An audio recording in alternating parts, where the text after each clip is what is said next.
세상에 떠도는 기묘한 괴담들. 첫 번째 이야기. 인천공항경찰대에서 근무하며 실제로 겪었던 실화괴담. 나는 군 생활을 인천공항경찰대에서 했어. 우리나라의 통합국제공항이자 동북아의 허브로 불리는 인천공항은 24시간 운영되기 때문에 우리 같은 전투경찰들도 24시간 동안 순찰을 돌지. 그런데 낮에는 수만 명이 오가는 인천공항도 밤이 되면 아주 한산해져. 지상과 지하를 합친 5층짜리 건물이 반쯤 조명을 낮춘 채 텅 비어 있으면 그 적막함과 공허함은 말로 표현하기 어려워.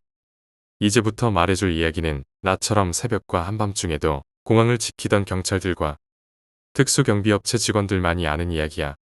사실 인천공항에서 사망자가 꽤 많아. 비행기 추락 사고가 없는데도 말이지. 그 이유는 인천공항이 아주 외진 곳에 위치해 있기 때문이야.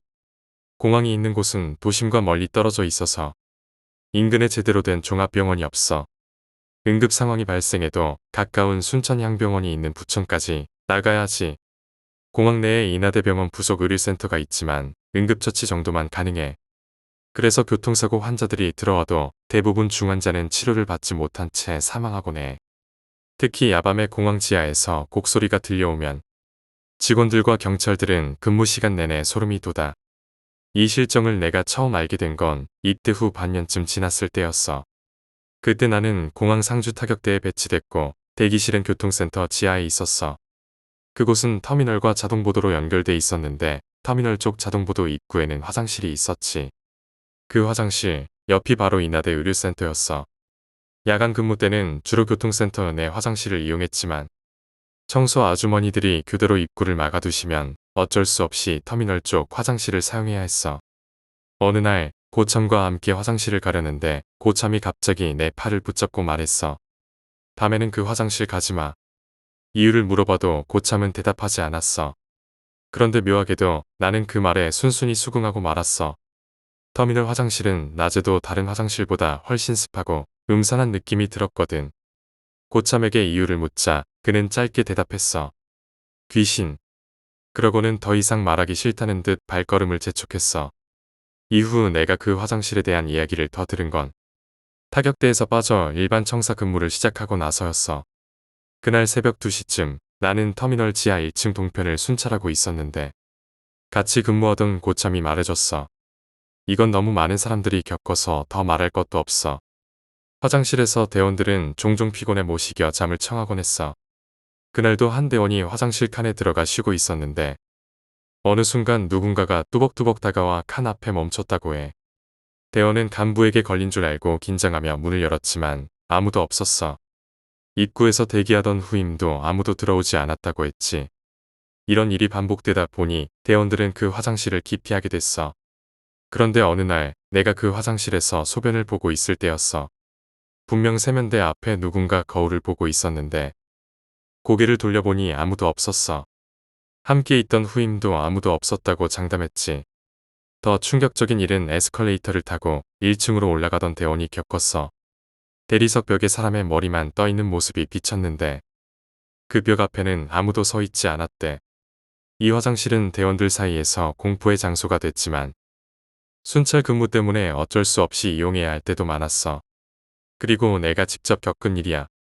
당시 나는 친한 후임과 함께 근무를 서고 있었는데 졸음을 견디지 못하고 화장실에 들어가 소시지를 먹으며 쉬고 있었어. 배가 부르니 졸음이 쏟아져서 변기에 거꾸로 앉아 엎드려 잠을 청했지. 그러다 가위에 눌렸어. 피곤할 때 가위에 눌리는 건 흔한 일이지만 그때는 이상하게도 귀에 속삭이는 목소리가 들렸어. 그 목소리는 간사하면서도 나를 유혹하는 듯했어. 나는 두려움에 떨며 후임을 불렀어. 그러자 옆칸에서 후임이 관등 성명을 외치며 문을 열고 들어왔어. 그가 내 옆구리를 흔들어 깨웠고 나는 가위에서 풀려났어. 하지만 또다시 졸음이 찾아와 잠이 들었고 거짓말처럼 다시 가위에 눌렸어. 이번에는 더 선명하게 들렸어. 친구도 같이 오자. 후임을 부르자 그는 이번에도 문을 열고 나를 깨웠어. 3번이나 반복된 가위 눌림 끝에 후임이 내 허리를 꽉 잡고 끌어당겼어. 그 순간 나는 깨달았어. 내가 들어온 후 잠근 화장실 문을 가위에 눌릴 때마다 열고 들어와 나를 깨웠던 것은 과연 누구였을까? 모자도 챙기지 못한 채 화장실을 뛰쳐나왔어. 입구에서 수척한 얼굴로 서 있던 후임이 내게 다가왔어. 후임도 잠을 청하려다 가위에 눌리며 같은 목소리를 들었다고 했어. 여기서, 여기. 성인 남자의 간사한 목소리였고, 우리 둘은 그 목소리를 똑같이 기억하고 있었어. 나는 저녁할 때까지 그 화장실에 가지 않았어. 곡소리가 들리던 날에는 지하 동편으로 가는 것조차 두려웠지. 그때의 기억이 갑자기 떠올라 이렇게 끄적여본 이야기야. 두 번째 이야기, 손바닥 자국의 미스터리. 내가 중학교 3학년 때 있었던 일이야. 그때가 2016년 중간고사 시즌이었어. 밤 11시에 영어 학원이 끝나고 셔틀버스를 타고 집으로 돌아가는 길이었는데 비가 내리고 있었지. 우산이 없던 나는 차에서 내리자마자 복도식 아파트 계단으로 뛰어들어갔어.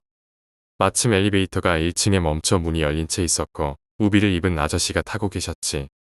그 아저씨는 아무 층수도 누르지 않은 채 가만히 서 있었어. 나는 내가 사는 15층을 눌렀지. 문이 닫히려는 순간 왜 아무 층도 안 누르지? 라는 생각이 들었어. 엘리베이터가 올라가는 동안 그제야 아저씨가 10층 버튼을 누르더라. 한 3층쯤 지났을 때 아저씨가 갑자기 10층을 취소하고 14층을 누르는 거야. 그때가 여름이었고 TV에서 스펀지 괴담이나 아파트 괴담 같은 걸 많이 하던 시절이라 내가 이렇게 죽는 건가? 라는 생각이 들며 닭살이 돋았어. 그러는 동안 엘리베이터는 계속 올라갔고 아저씨는 다시 14층 버튼을 취소해버렸어. 이제 남은 층수는 15층 뿐이었지. 오늘 난 죽는구나. 나도 범죄의 대상이 되는 거구나. 라고 생각하던 사이 엘리베이터가 15층에 도착했어. 나는 겁에 질린 채 엘리베이터에서 내렸고 곁 눈질로 아저씨의 그림자를 봤는데 그 사람도 따라 내리더라.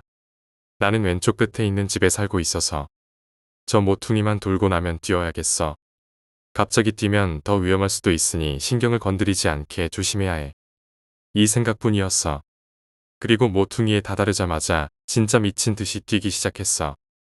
뒤를 한 번도 돌아보지 않은 채 비밀번호를 틀리면 오늘 난 죽는다. 이 생각밖에 없었지. 다행히 비밀번호를 제대로 누르고 집 안으로 들어갔어. 엄마가 잘 갔다 왔어? 라고 물으셨지만 나는 너무 놀란 상태라 멍하니 방으로 들어갔어. 별일 없이 밤은 지나갔고 다음날 아침 학교 갈 준비를 하는데 방 창문에 무언가 있는 게 보였어. 오랫동안 청소를 안 해서 창문에 먼지가 쌓여 있었는데 그 먼지 위에 손바닥 자국이 찍혀 있는 거야. 아침인데도 온몸에 소름이 돋았고 그 이후로는 엘리베이터를 탈 때 누가 타고 있으면 그냥 먼저 보내고 혼자 타고 올라가곤 했어. 세 번째 이야기, 훈련병의 야간 행군에서 벌어진 공포. 훈련병 시절이었어. 때는 7월, 장맛비가 억수같이 쏟아지던 시기에 입대해서 처음 보는 사람들과 내무실을 쓰게 된 거지. 군대라는 곳이 정말 여러 종류의 사람들이 모이더군. 내무실에는 태권도 사범을 하다가 온 친구도 있었고 밖에서 업계 일을 하다 들어온 친구도 있었지. 모델 일을 하다가 21살의 아이까지 낳은 친구도 있었어. 물론 나처럼 평범한 대학생도 덜어 있었지만 야간 행군까지 끝내고 훈련병 생활이 한 3, 4일쯤 남은 시점이었어. 군 생활에 어느 정도 적응했다고 착각하고 있었지. 무더운 밤 잠이 안 와서 조교들의 눈을 피해 조금씩 설을 풀기 시작했어. 그때 나는 1번 초였는데 교관의 동태를 감시하는 임무를 맡고 있었지. 그런데 태권도 사범 친구가 갑자기 귀신 이야기를 꺼내더라고. 나 저번에 야간 행군할 때 귀신 봤다. 당연히 안 믿었지. 귀신이 존재한다고는 믿는데 그걸 봤다는 이야기는 믿기 어렵잖아. 그런 이야기는 보통 주목을 끌려는 것 같거든. 그런데 그 친구가 이야기를 참 재미있게 잘하더라고. 나도 모르게 빠져들고 말았어. 이야기 몇 개가 돌다가 그 친구가 자기가 겪은 일산에서의 이야기를 시작했어. 내가 일산에서 있었을 때의 이야기인데 그러자 모델 친구가 끼어들더군. 나 일산 사는데. 그 이야기가 꽤 유명한 모양이었어. 그래, 그럼 잘 됐네. 그 외 일산에 모 사거리 있잖아. 거기 유명하지. 모델 친구가 그 사거리를 바로 알아차리는 걸 보니 뭔가 유명한 곳인 줄 알았어. 그런데 갑자기 모델 친구의 얼굴이 굽기 시작했어. 나 거기서 무슨 일이 있었는데. 내무실 분위기가 일순간 집중됐어. 그래, 그럼 계속 들어봐. 사실 그렇게까지 무서운 이야기는 아니야. 아니, 솔직히 지금까지 내가 겪은 일 중에서 제일 안 무서운 일인데. 그냥 하고 싶네. 그날 친구들이랑 술을 진탕 마시고 집에 가던 길이었어. 그러다 모 사거리를 지나게 됐지. 자정이 훨씬 지나서 거리에 아무도 없었어. 근데 사거리에서 뭔가가 보이더라. 또 술 취한 누군가가 진상을 부리는 줄 알았지. 다들 그놈이 귀신이구나 하고 예상했어. 그런데 이야기는 조금 달랐어. 근데 그게 사람이 할 수 있는 행동이 아니더라고. 그때 직감했어. 이거 귀신이구나. 그놈이 한자리에 서 있다가 갑자기 뒤로 휙 날아가는 거야. 붕 하더니 다시 제자리로 돌아오고 또 붕 날아가고. 그게 반복되는 거야. 속으로 웃긴 놈이네. 그네 타는 건가? 싶더라. 이야기는 그렇게 끝났어. 사실 좀 김이 새긴 했지만 현실이 다 그렇지 뭐 싶었지. 그런데 모델 친구가 갑자기 입을 열더라. 그거 나 여자친구 있는 거 말했지? 이 친구는 아이를 낳고도 아직 결혼을 안 했다고 했었어. 군대 제대 후에 결혼할 거라더군. 그날 서울에서 여자친구랑 놀다가 난 남고 여자친구만 먼저 집에 갔어. 택시를 잡아주고 번호판도 찍어서 보냈지. 기사도 착해 보이길래 별 걱정 없이 보냈어. 그런데 다음 날 아침 여자친구 어머니한테 전화가 온 거야. 여자친구가 병원에 입원했다고 해서 깜짝 놀라 병원으로 달려갔어. 다행히 크게 다친 건 아니더라. 의사 말로는 외상은 없고 정신적으로 큰 충격을 받아서 기절한 거라고 했어. 사고도 안 나고 아침에 일찍 발견돼서 다행이었지. 여자친구도 정신을 차렸는데 너무 무서워하더라. 울면서 자기가 본 걸 얘기했어. 길을 건너고 있는데 도로 저쪽에서 어떤 사람이 자길 바라보고 있더래. 처음에는 그냥 나처럼 늦게 귀가하는 사람인 줄 알았대. 그런데 그 사람이 갑자기 휙 사라지더니 눈앞에 얼굴을 쑥 들이밀었대. 이 이야기를 듣고 나는 소름이 쫙 돋았어. 사범 친구가 말했어. 아, 내가 본 놈이 그놈이네. 사실은 붕 하고 날아오는 건데 가까이서 보면 갑자기 휙 나타나는 것처럼 보였겠지. 모델 친구가 말을 이어갔어. 그 이후로 알게 됐는데 거기서 예전에 사고가 있었다더라. 사고가 자주 났던 곳인지는 기억이 안 나지만 그 이후로 그 귀신이 나와서 죽기 직전의 행동을 반복한다는 거야. 탁 하고 차에 치여 붕하고 날아가는 걸. 네 번째 이야기, 붉은 비듬. 20년 전 내가 초등학생이었을 때의 이야기야. 그때 배운 것들은 다 잊어버렸지만 결코 잊을 수 없는 사건이 하나 있어. 사건의 주인공은 이 분단 가운데쯤 앉아있던 남자애와 여자애였어. 나는 바로 옆 분단에 앉아 있었지. 여자애는 공주님처럼 꾸미고 다녔고 남자애는 잘 씻지 않아 늘 지저분했어. 둘은 전혀 맞지 않는 조합이었고 여자애는 책상에 줄을 그어놓고는 남자애에게 넘어오지 말라고 신신당부했어. 남자애는 소심한 성격 탓인지 아무 말도 하지 않았지. 그러던 어느 여름 방학을 앞둔 무더운 날이었어. 날씨가 더워지니 반 친구들 모두 예민해져 있었지. 그때 선생님이 잠시 자리를 비웠고 그 사건이 벌어졌어. 시작은 별일 아니었어. 남자애가 실수로 여자애를 툭 치고 지나갔거든. 평소 같았으면 여자애가 짜증만 내고 말았겠지만 그날은 날씨 때문에 더 예민해져 있었나 봐. 여자애는 남자애에게 화를 내기 시작했어. 왜 부딪혀? 넌 왜 안 씻고 다녀? 나 너랑 짝꿍인 것도 짜증나. 지저분해서. 주변 친구들은 처음엔 신경 쓰지 않고 그저 지켜봤어. 그런데 갑자기 우당탕하고 큰 소리가 나더라. 놀라서 돌아보니 책상과 의자가 넘어져 있었고 남자애가 여자애 위에 올라타 있었어. 몇몇 친구들은 남자애가 여자애를 때리려는 줄 알고 말리려 했지. 그런데 남자애는 갑자기 자기 머리를 벅벅 긁기 시작했어. 아니, 그냥 긁는 수준이 아니라 아플 정도로 빡빡 긁어댔어. 처음엔 남자의 머리에서 하얀 비듬 같은 게 여자의 얼굴로 후두둑 떨어졌어. 그런데 시간이 지날수록 머리에서 붉은 게 함께 떨어지기 시작했지. 너무 혐오스럽고 충격적인 광경에 다들 패닉 상태에 빠져 아무도 말리지 못했어. 다행히 옆반 선생님이 시끄러운 소란을 듣고 와서 남자애를 겨우 떼어냈어. 하지만 여자애는 눈이 뒤집어진 채 기절해버렸고 곧 구급차에 실려갔지. 그날 이후로 오후 수업은 취소됐고 반 친구들 대부분이 조퇴했어. 그리고 둘은 그 후로 학교에 다시 나오지 않았어. 남자애는 강제 전학을 갔다는 소문과 여자애는 미쳐서 병원에 입원했다는 소문만 남았지. 내가 이 사건을 잊지 못하는 이유는 그 장면이 너무 기괴했기 때문이야. 무엇보다 남자애의 눈빛이 특히 강하게 기억에 남아. 증오로 가득 찬 그의 눈에는 핏발이 서 있었거든. 초등학교 3학년짜리 아이의 얼굴에서 그런 표정을 본 건 정말 충격적이었어. 다섯 번째 이야기, 전생의 업보. 내가 겪은 일이야. 아니, 끝나지 않은 이야기지. 나는 23살 남자로 부모님과 함께 살며 간병인 일을 하고 있어. 우리 가족은 아버지 52살, 어머니 44살, 그리고 18살 동생까지. 이렇게 넷이서 함께 지내고 있지. 동생은 이번 봄에 취직 준비를 하면서 자취를 시작할 예정이었어. 그날도 평소처럼 저녁을 먹고 나서 거실에서 부모님과 함께 TV를 보고 있었어. 우리는 동생의 자취와 관련된 평범한 이야기를 나눴지.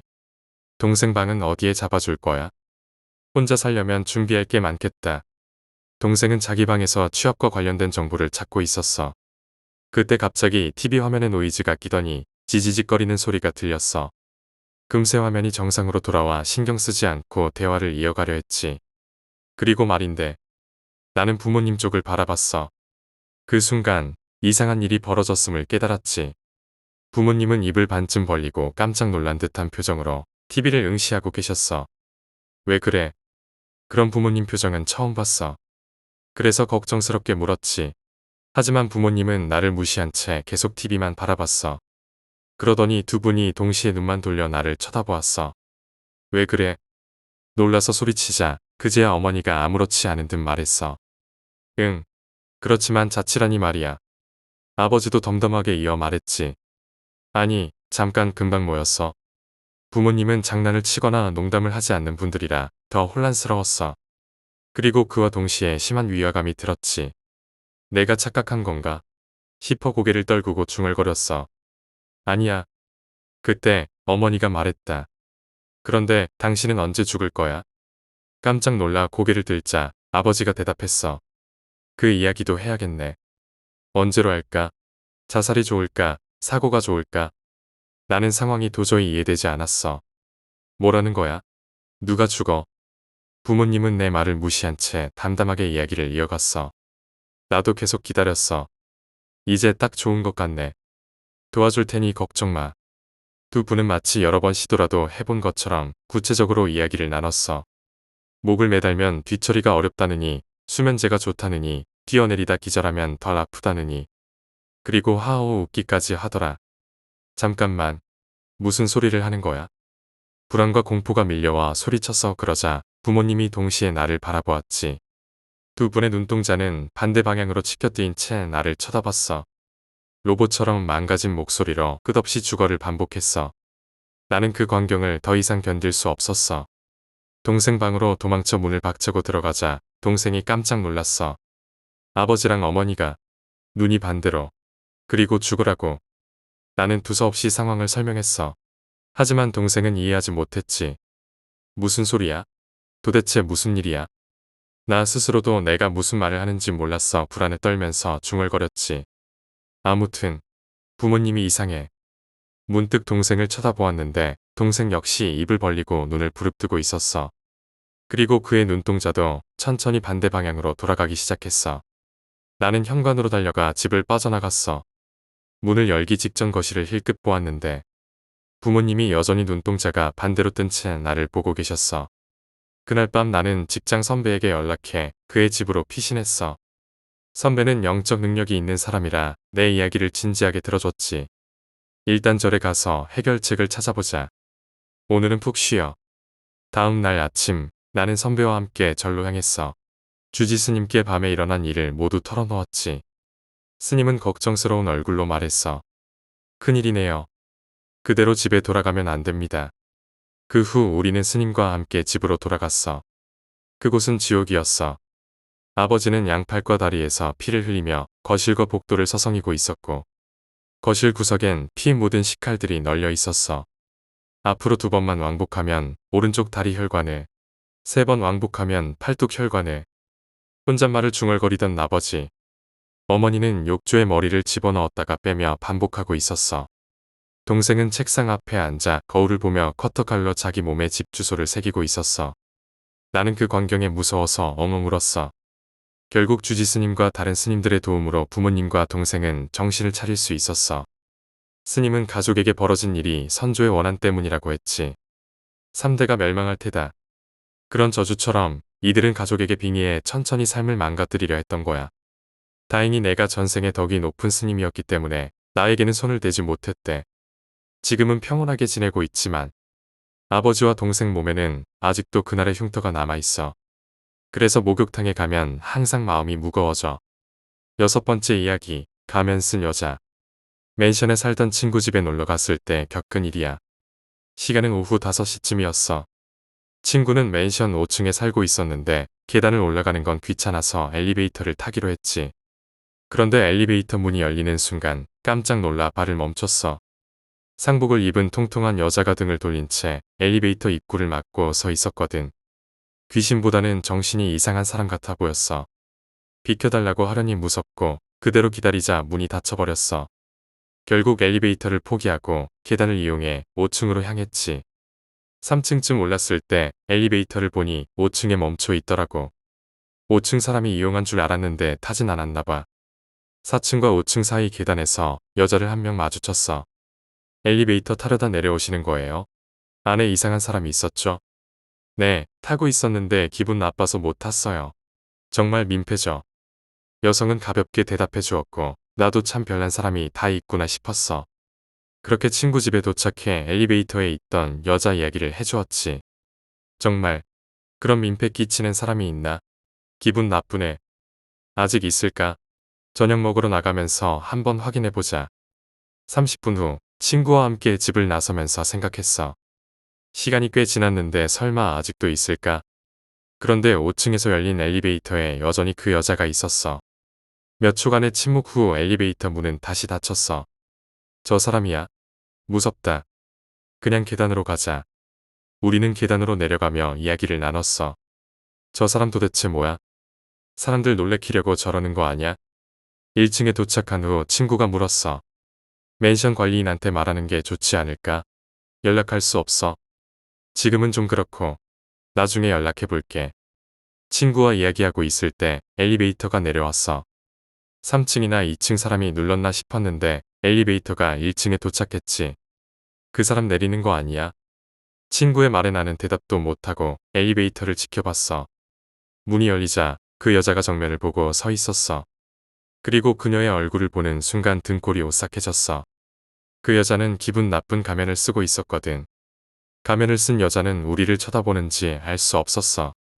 그저 천천히 걸어서 엘리베이터를 떠났지. 누가 봐도 수상하지 않아 경찰에 신고하는 게 좋겠어. 아니야, 괜히 나섰다가 무슨 일이라도 당하면 어떡해? 다른 주민이 이미 신고했을 수도 있으니까 내가 나중에 관리인한테 물어볼게. 그 후 친구가 관리인에게 보고했는데 그 여자는 다시 나타나지 않았다고 해. 도대체 정체가 뭐였을까? 7번째 이야기, 패밀리 레스토랑에서 마주한 기이한 광경. 이 이야기는 내가 저녁 후 노원에 있는 한 패밀리 레스토랑에서 아르바이트를 했던 때의 경험이야. 전역하고 바로 복학하니 돈이 부족해서 아르바이트를 구하다가 노원의 패밀리 레스토랑 구인 광고를 봤어. 다른 곳에 비해 시급이 높아서 대박이라고 생각했지. 레스토랑 아르바이트는 생각보다 힘들지 않았어. 막 전역한 건강한 남자인 내가 이런 일을 못할 이유가 없었으니까 오히려 즐거웠어.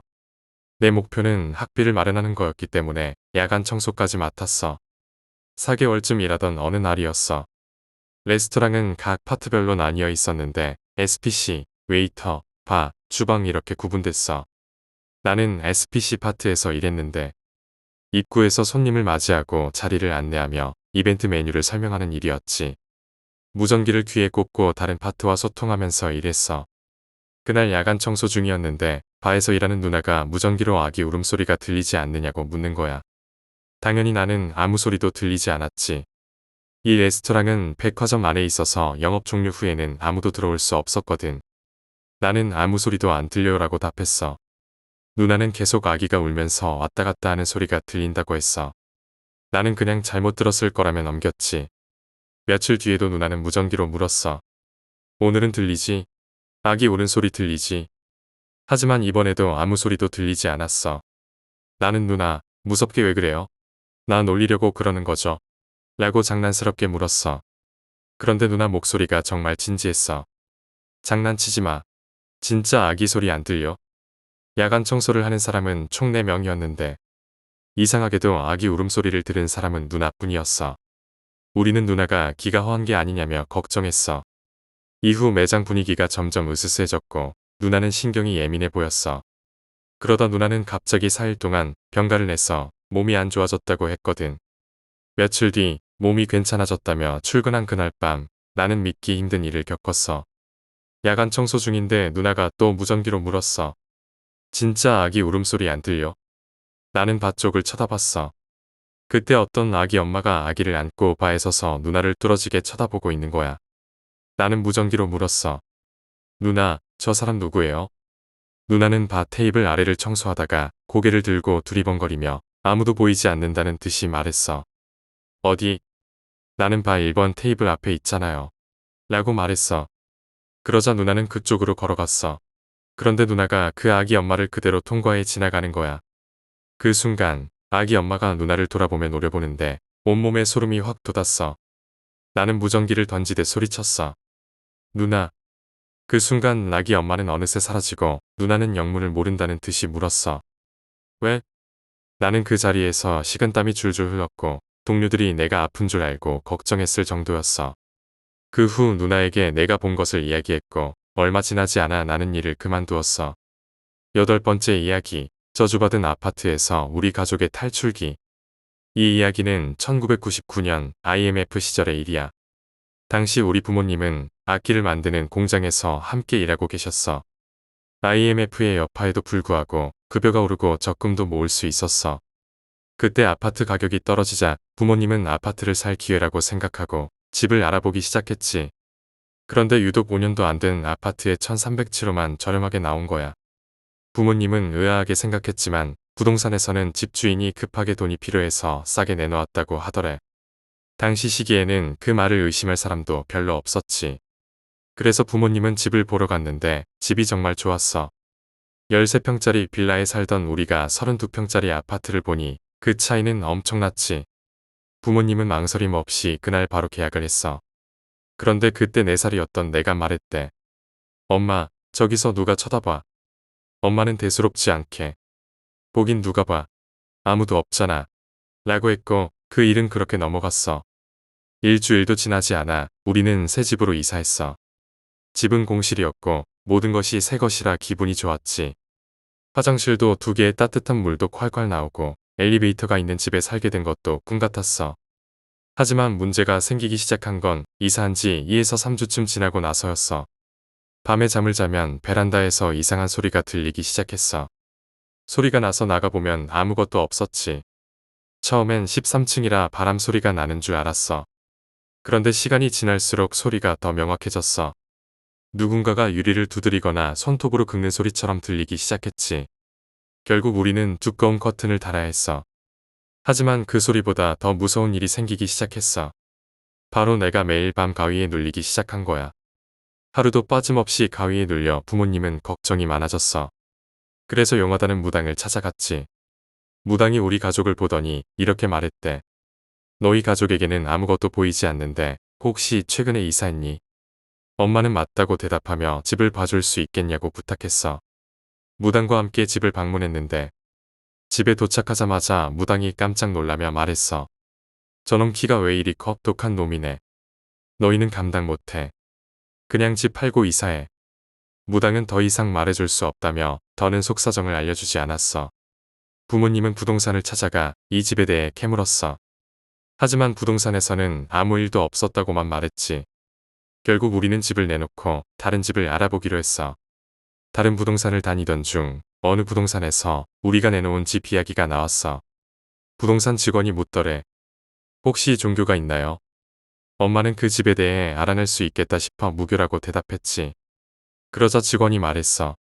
그럼 이 집은 걸러야겠네요. 엄마가 왜 그러냐고 묻자 직원이 알려줬어. 그 집은 원래 작은 미싱 사업을 하던 아주머니가 살던 집이에요. IMF로 사업이 망하면서 빚을 감당하지 못해 그 집 베란다에서 자살하셨죠. 아이들은 고아원으로 보내졌고요. 그리고 부동산 직원은 덧붙였어. 이 집에 들어온 사람들은 모두 오래 버티지 못하고 이사를 가곤 해요. 그래서 혹시 종교가 있는 사람이라면 괜찮을까 해서 물어봤던 거예요. 나중에 알게 된 사실인데 목매달아 자살한 귀신은 목이 늘어져서 키가 커 보인다고 하더라. 9번째 이야기. 무당의 대나무채. 남구 앞문과 뒷문 사이 뒷문 근처에는 야산이 하나 있었습니다. 산 아래로 내려가면 아파트 단지와 도로가 나오고 묘지도 있는 곳이었죠. 이 이야기는 그 학교를 다녔던 오빠가 해준 이야기입니다. 기숙사 생활을 하던 두 사람을 A와 B라 칭하겠습니다. 그들은 늘 그랬듯 그날도 학교 뒷문을 넘어 산을 넘어가 술을 마시려고 몰래 빠져나왔습니다. 뒷문 쪽 담을 넘으면 바로 산이었는데 높지 않은 산이라 조금만 내려가면 아파트와 도로가 나왔죠. 그날도 산을 넘어가려는데 산 중턱에 무언가 서 있는 것 같았습니다. 자세히 보니 한 여자로 보이는 형체였습니다. 달빛을 받아 중턱만 밝게 보였고 여자는 알록달록한 색동 한복을 입고 단발머리를 하고 있었습니다. 처음엔 그냥 이상한 아줌마인가 싶어 지나가려는데 그녀가 말을 걸더군요. 왜 그러냐고 묻자 부탁 하나만 들어달라고 했습니다. 도대체 뭐냐고 묻자 그녀는 말했습니다. 내가 돈은 알아서 잘 챙겨줄게요. 한 번만 들어줘요. 학생들에게 돈을 준다니 이상했지만 호기심에 뭘 하라는 건지 물었습니다. 거기서 3발자국 앞으로 가보세요. 그리고 오른쪽으로 2발자국만 가보세요. 그렇게 발걸음을 옮기도록 유도하자 뭔가 이상함을 느낀 A가 말했습니다. 하지 마라. 그냥 가자. 하지만 B는 해보자며 아줌마의 말대로 움직였습니다. B가 2발자국을 옮긴 뒤 물었습니다. 여기 말하는 겁니까? 아줌마는 비정상적으로 빠르게 고개를 끄덕이며 웃었습니다. 그러더니 땅을 파보라며 손짓을 했습니다. 근처 나뭇가지로 흙을 파내자 어느 순간 딱딱한 무언가가 걸렸습니다. 꺼내보니 빨간 복주머니였고 그 안에는 피로 쓴 듯한 부적이 들어있었습니다. 아줌마는 비정상적으로 입이 찢어지도록 굽고 있었습니다. B는 얼른 돈을 받고 나가고 싶은 마음에 말했습니다. 이제 부탁 들어줬으니 돈 주세요. 아줌마는 마지막으로 2발자국만 뒤로 가보라고 했습니다. B가 2발자국 뒤로 가 흙을 파자 그곳에는 100만원 정도로 보이는 돈뭉치 2개가 있었습니다. B는 기뻐하며 돈을 집어들었지만 A는 뭔가 잘못되었음을 느꼈습니다. 아줌마는 300만원을 더 줄 테니 하나만 더 해달라고 제안했습니다. B는 고개를 끄덕이며 제안을 받아들였고 A가 말려도 소용없었습니다. 크게 2걸음만 왼쪽으로 가보세요. B가 또 땅을 파고 있을 때 A는 위를 보았습니다. 그때 아줌마가 두 사람 쪽으로 오고 싶어 허우적거리고 있었습니다. 그 사이 땅에서 작은 보물상자 같은 것이 나왔습니다. 그러자 아줌마가 소리쳤습니다. 그 상자 열면 다 죽는다. 열지 마. B는 아줌마의 말을 무시하고 상자를 열려고 했고 결국 상자가 바닥에 떨어지며 열리고 말았습니다. 그 안에는 부패한 아기 시체가 들어 있었습니다. 아줌마는 소리를 지르며 팔을 허우적거리더니 마치 발이 묶인 것처럼 움직이지 못하고 팔로 땅을 긁어댔습니다. 두 사람은 그제야 공포에 질려 주저앉았습니다. 도망치지 않으면 큰일 나겠다는 생각에 미친 듯이 기숙사로 달려갔고 겨우 도착한 두 사람은 공포에 떨며 잠들었습니다. 그날 밤 둘은 같은 꿈을 꾸었습니다. 그 아줌마가 아기 시체를 안고 기숙사 문을 긁으며 말했습니다.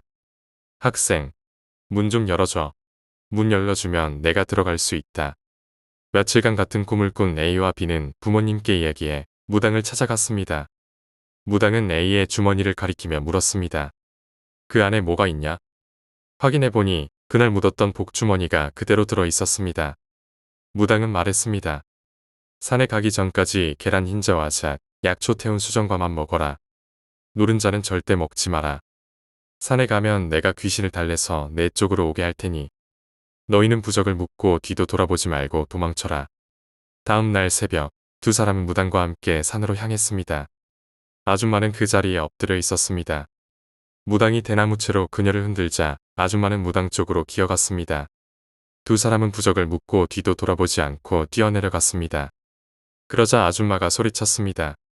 내가 속을 것 같아.